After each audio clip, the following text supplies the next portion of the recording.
Hey everyone, I'm Matt. I am the solo developer for Momiji Studios. This is a brief demo of video game Fables, just to kind of run through, show you what the game looks like, show you what the game plays like, and just give you a quick overview.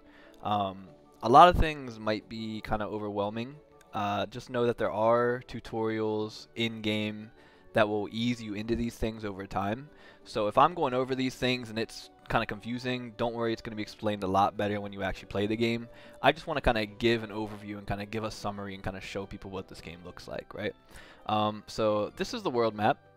There are several locations you can go on here. This is the starting area over there. That's Castleton. There's a town. There's a swamp down that way, cave down that way. There's a nice little autumn forest over there. There's a desert over there with a big bird cage in the sky. And there is a volcano that way. There's also a spooky castle over there, which is actually the first dungeon you go to. So these are the characters. These are the three main characters of the game. These are the three characters you're going to have in your team throughout the entire game. The one on the left, the princess, that is Princess Aru. She is kind of the catalyst of the story. To give a brief synopsis, this world creates stories for a deity that watches them to keep the deity entertained, to keep the world going. The deity is obviously the player. They haven't had a player in decades, and now you coming in and playing this game, you are the new deity that is watching this story unfold. Aru escapes from the prison herself instead of being rescued by the hero, and that sets into motion a lot of bad things that happen. Everything goes off the rails, completely nuts. So she's kind of caused this world to go into chaos, and she's trying to get things back to normal. She's trying to save her father, the king. She's trying to save the villain. Everything goes nuts, and it's kind of her fault. The guy in the middle, that's Nate. He is an NPC who wants to be a hero. He's a super nerd. Think like a comic nerd who's really obsessed with comics, but for the past heroes of this world. He's actually wearing a helmet he says he bought at HeroCon and spent all his life savings on it. That guy on the right there, the little green dude, that is Prince Tater. He is the son of the villain. He's a villain in training. He's supposed to take over the family business. He's helping because his father was also taken in this chaotic event. So here we have the main menu. This is where you equip stuff, where you see your stats and all that. I'll kind of run through this really quick because we don't have too much time. So right here we have our equipment. You can see here she has a bow, he has a wand, and he has a hammer. Right here you can see the skills equipped. She has a couple here. Let's go ahead and put this heal skill on. Probably need that. He has 6 skills equipped. He has 4 skills equipped.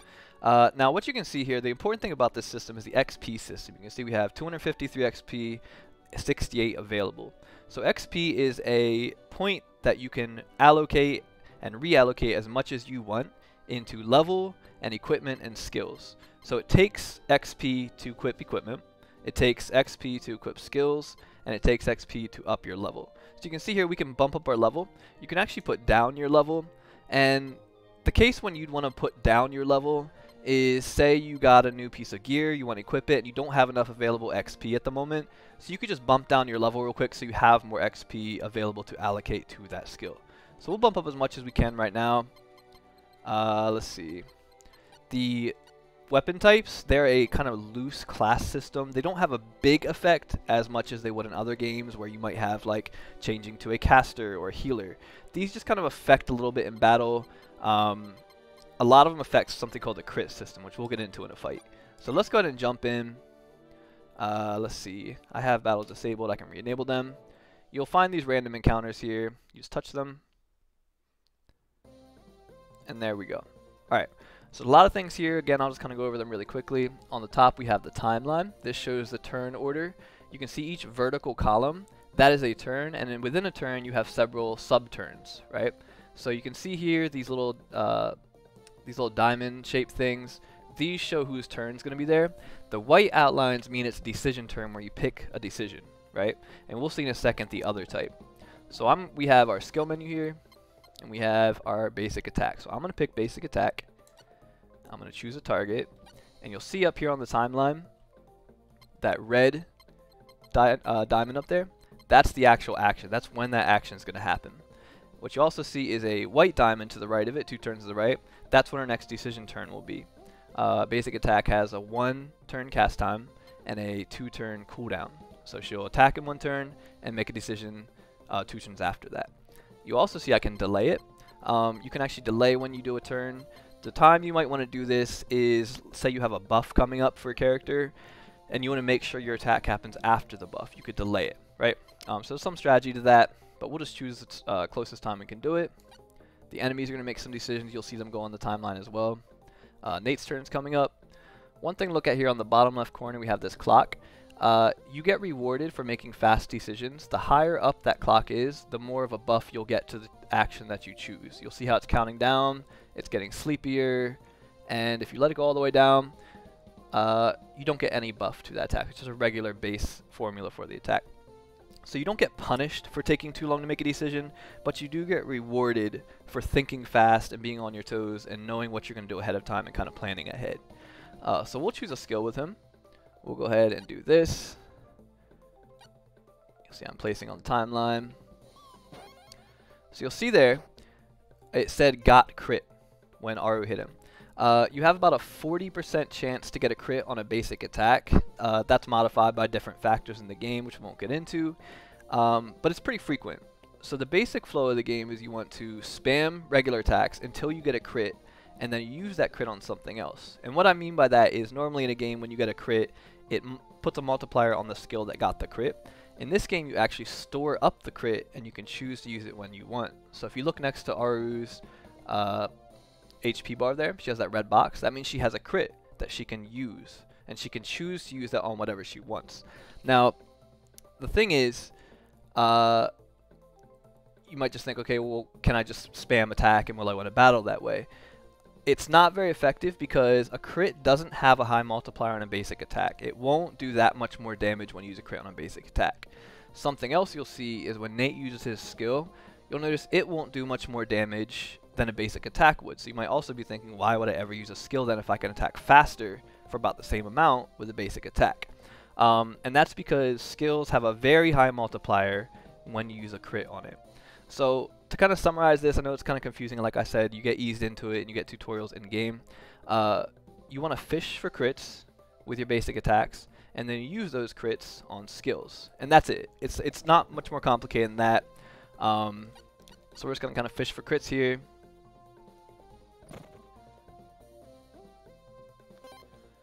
So see, I can choose to use the crit. I'm gonna go ahead and use it. I'm gonna go ahead and use it for a skill. I'm gonna use Throne Stomp. So you'll see Nate's attack. See how it only did 26 damage? That's a skill, and it's not going to do much more damage than a basic attack. You want to use skills when you have a crit. And that, like I said, it sounds complicated. That's the basic flow of battle. And you'll see her Throne Stomp did 84 damage, which is a lot. We'll go ahead and use a skill with him because he has a crit ready to go.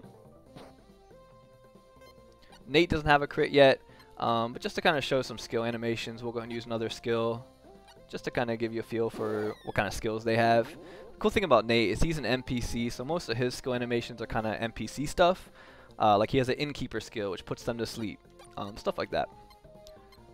Let's go and use another skill with her, even though we shouldn't be, because we should be fishing for crits. Like I said, we have limited time, so I'm just kind of showing some skill animations.